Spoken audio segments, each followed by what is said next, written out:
Hi everyone, welcome to class number 3 of Twitter School.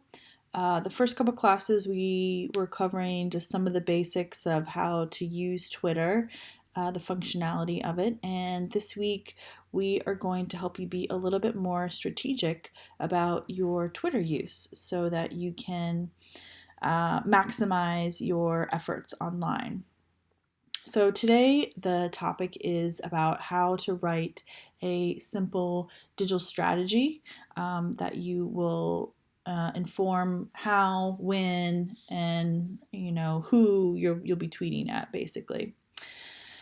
I've provided this worksheet for you, and I'm going to be talking about a hypothetical campaign today. I'm going to imagine that I'm on a community team, and we are working on influencing our city council to pass legislation similar to what we're seeing some of these cities in California pass, where new construction has to be all electric. It cannot be piped for natural gas. And so that will be the main campaign goal for my community team. So now for the first step, I want to think about the digital campaign goal. And this goal, while supporting our overall campaign goal, will be focused mainly on the digital actions and the results of our digital actions. So I will think, how can I support that overall goal of seeing that legislation passed by the city council? One digital goal could be to put pressure on the city council members to bring this legislation forward, to vote on it, pass it, and move that through. A second goal related to that could also be about raising awareness among the general public about Seattle, the Seattle citizens, voters, so that they can be aware that this is something we need to do as a city, and also can help put pressure on our council representatives to vote the way we'd like them to. So I'm going to say that's my two phases for my digital campaign goal there. Then the next step is to think about the audience and my targets. So I have some prompts here to help you kind of flesh out who the audience and the targets will be for your goals. Now I have two separate goals, so I will have a different audience members for those and different targets.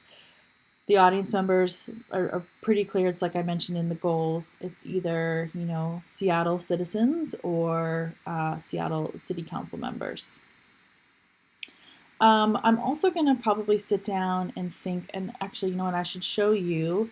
It's a good idea to, when you're trying to come up with your campaign goals, you might need to do some searches on Twitter. So I want to show you the search bar up here. Let's say I want to search for Seattle City Council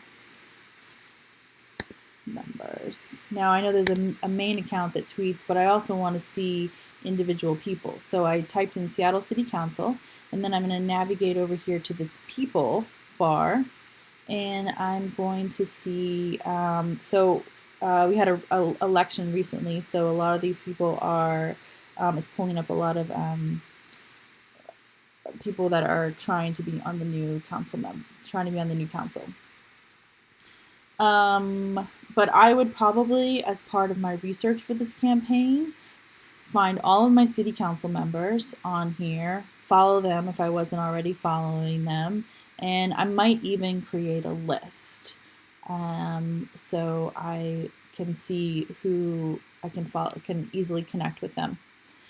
So you might want to do some things like this, and then that will help you make your audience list.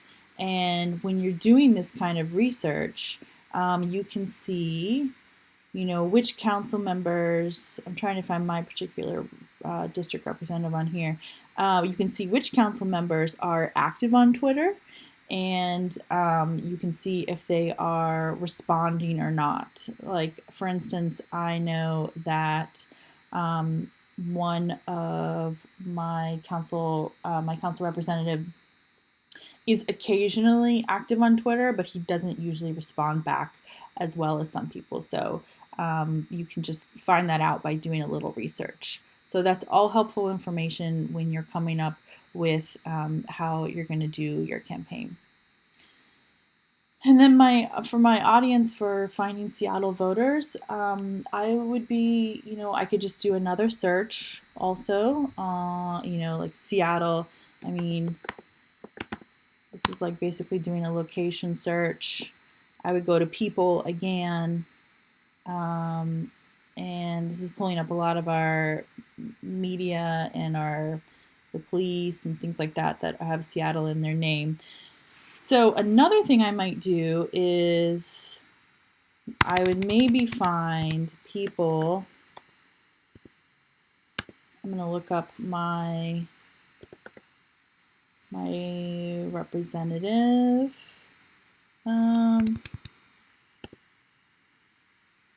Here. And I would look and see, okay, who is following him?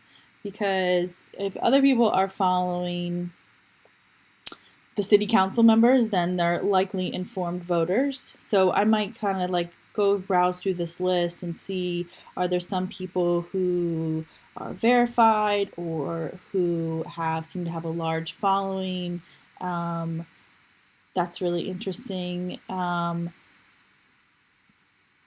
Just to kind of get a sense of who other people I might be able to, or other organizations I might be able to work with in my campaign.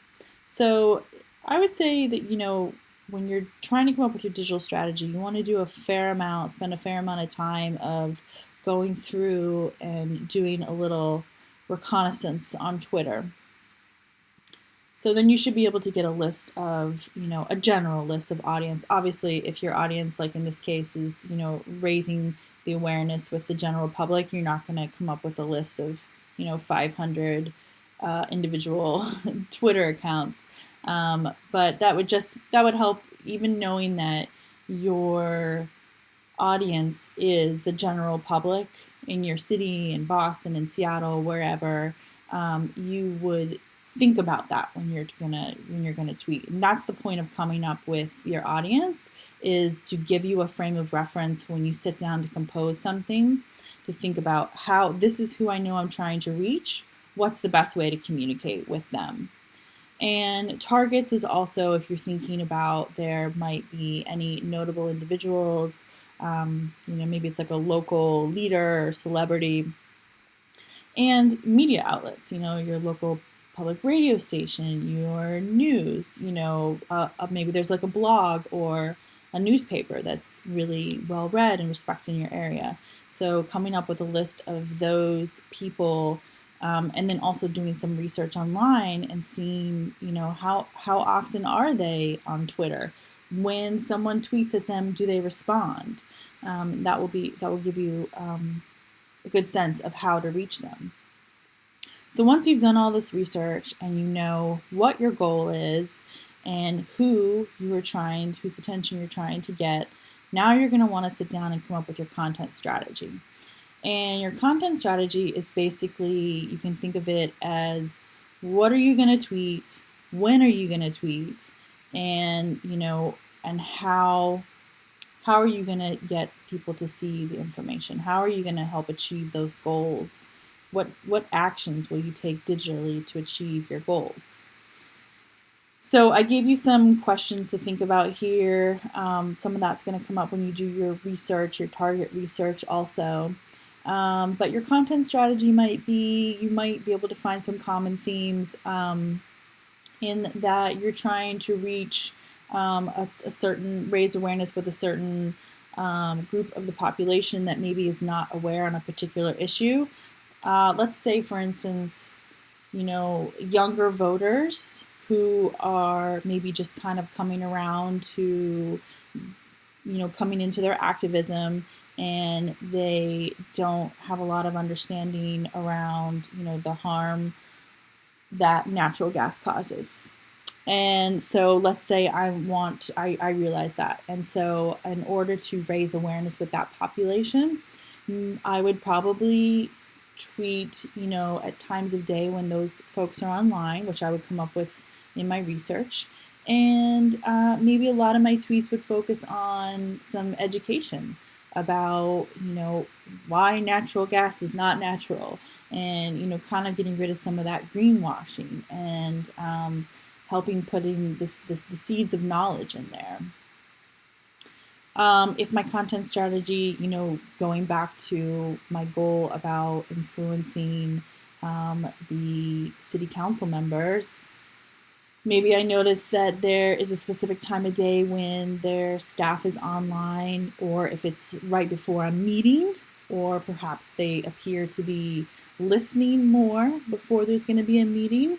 I do observe that, at least with my own city council, that staff seems to be paying a little bit more attention right before there's going to be a meeting, particularly if it's on, a hot topic that they know that there's going to be a lot of people having opinions on and wanting to give public comment.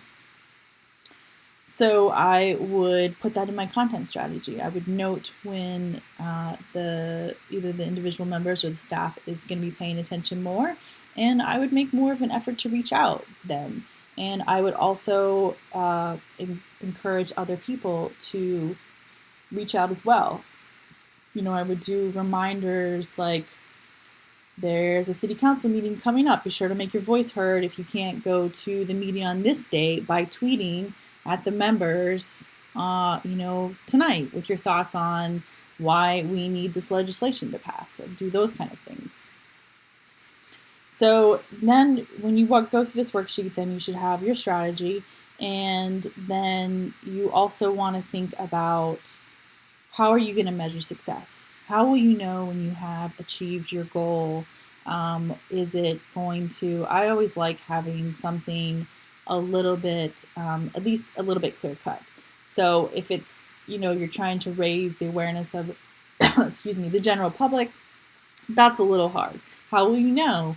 Will it be when you have, a critical mass of people tweeting around a specific topic? Or will it be when a hashtag trends?